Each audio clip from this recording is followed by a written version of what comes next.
This morning, the sexual harassment allegations against County Supervisor Nathan Fletcher back in the spotlight. Thanks for being here at 6 a.m. I'm Eric Connert. And I'm Netta Iranpour. In just over 2 hours from right now, the Board of Directors for the Metropolitan Transit System, MTS, will discuss a lawsuit from a former employee against Fletcher and the agency. CBS 8's Chris Groh joining us here in studio with details and reaction from a board member as well. Good morning, Chris. Yeah, good morning. And we know that with the agenda that the lawsuit is what is listed as the subject. The only problem is that it is going to be a closed-door meeting, and this will be starting at 8:30. So it's not likely we're going to be hearing any details that will be coming out here. Conceivably, this is the board meeting with the MTS legal advisors. Now, of course, along with Supervisor Nathan Fletcher, MTS is named in this lawsuit filed by a former employee. The woman is accusing Fletcher of sexual harassment and assault while he was the chair of MTS. The former public information officer outlines the allegations in her lawsuit. She says that Fletcher groped her on 2 occasions and pursued a sexual relationship with her for months, leading to her abrupt firing on the day that Fletcher announced his state Senate candidacy. Now, MTS is named in this lawsuit because she's accusing the organization of wrongful termination, something that MTS has gone ahead and said that that is simply not true. Fletcher has also denied the allegations, but has admitted to carrying out an affair. He resigned from his chair position at MTS and as a county supervisor. His supervisor resignation isn't effective until May. He's currently out of state in rehab for PTSD and alcoholism. We spoke with fellow MTS board member and San Diego Mayor Todd Gloria about Fletcher and the allegations, as well as that, rehab visit that many are calling into question. Yeah, it's not good. Understandable, you know, we're all human, and you understand why you might want to conceal or try and make this look more presentable.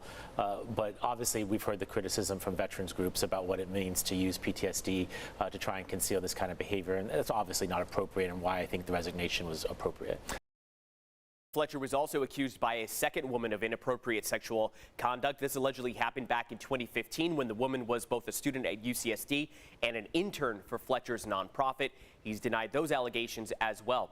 You can read more about what both sides are saying, as well as the entire timeline of these events, by going to CBS8.com and clicking on that story link. Eric and Netta.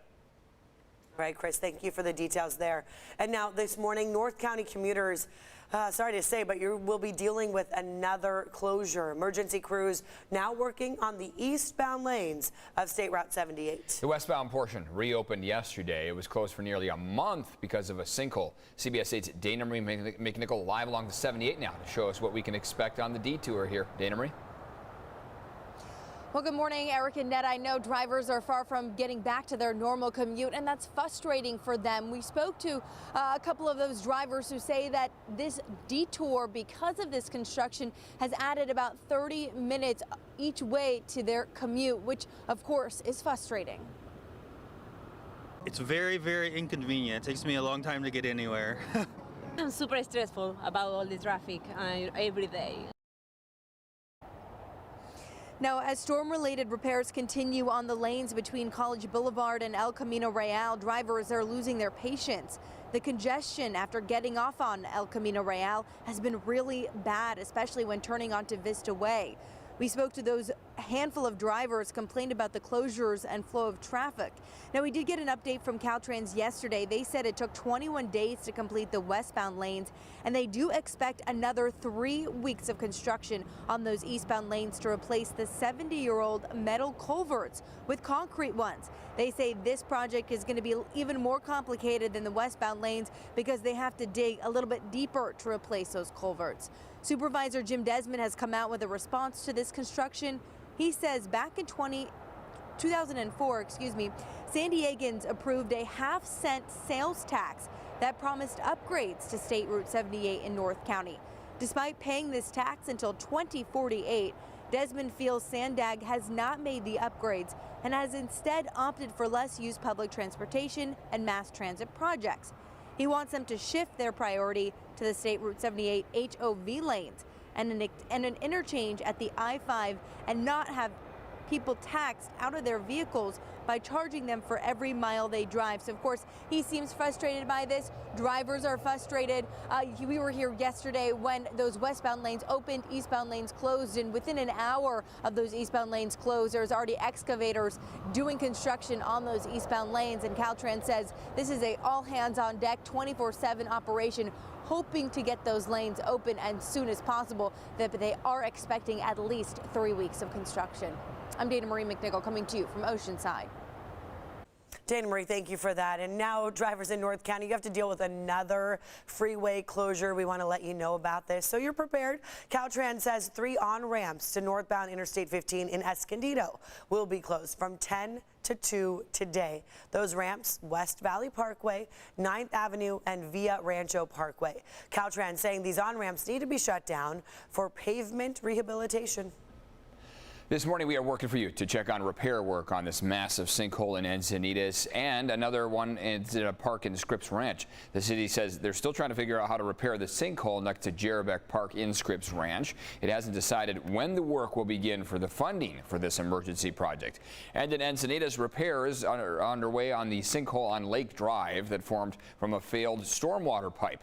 Work is still on track to be completed by the end of the month. And this morning, the record amount of rain and snow is not only causing concerns about flooding when the snow melts, but fires, too. We talked to a CAL FIRE captain who says all of the rain we've been getting has created new vegetation, which will eventually dry out, turning into fuel.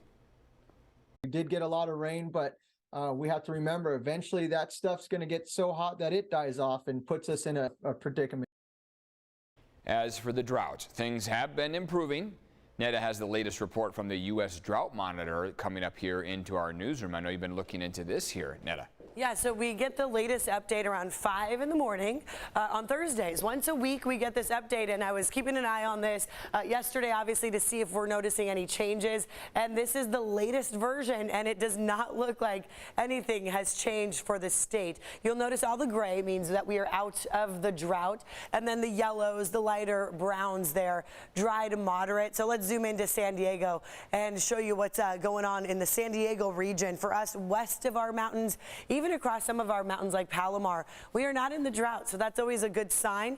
The dry to moderate conditions are right there through our deserts, extending over towards Arizona. So that's very promising. I know we didn't get much rain this week, a little spritz on Monday, but that was kind of it. So obviously that didn't change things much, didn't help us get out further of the drought, but it didn't add to any drought conditions. So that's always a good sign. And yeah, if we could cruise in that no drought range for a while, that would be great. As we look live right now, this is San Miguel's view, and you'll see that moon. Before it sets, I wanted to just keep an eye on this for you because it's beautiful. You see it reflecting right there over the Pacific Ocean, Sweetwater Reservoir as well. Let's also take you live now to Julian and show you our mountain communities. So we talked about the fire risk, the potential. Right now, a lot of places like Julian, you're headed up to the mountains, you're going to see the lush greenery, the brush, the blossoms, the blooms. I mean, it's beautiful out right now. A lot of green around San Diego, but obviously eventually that will dry as we get closer to the warmer months. And yeah, that does increase our fire potential, something fire crews certainly are prepared for. For today, as our weather headlines show, not as cold today. We're going to see temperatures in the 70s, sunshine for most of San Diego, a little bit cooler tomorrow by a degree or two, so probably not even noticeable. And then we warm up Saturday, Sunday, Monday. Oh yeah, we're headed into the upper 70s for a change. 39 right now in Poway, 43 in El Cajon, 47 La Mesa, downtown San Diego at 47. Chula Vista, look at you at 44 degrees. We're in the 30s in the mountains, basically, only. So that's why no frost advisory issued this morning. Look at that warm up. I mean, for many inland valleys, you're significantly warmer than this time yesterday. The deserts, you have dropped overnight. Ocotillo and Borrego, 7-degree cooler. Now looking at your surf forecast, 1 to 3 foot waves today. We still have that pull from the big, bright full moon that you're seeing. So high tide will be up to 4.3 feet at 10 a.m. Low tide down to 0.5 feet. Not until 3:40 this afternoon, though. So go for a nice walk this afternoon, maybe some tide pooling, or head out to Mount Woodson and go for a hike. 70 degrees this afternoon, so it should be pretty nice for you out there. And we'll talk more about what your weekend has in store coming up in just a few minutes. Checking in on traffic, and you'll notice a couple crashes right near, it looks like downtown, just north of downtown. downtown San Diego. So I'm going to look into that. That just popped up not too long ago at all. And then there's this crash right here on the 67 at Mount Woodson Road. It doesn't look like it's slowing anyone down, but a lane is blocked there. Eric?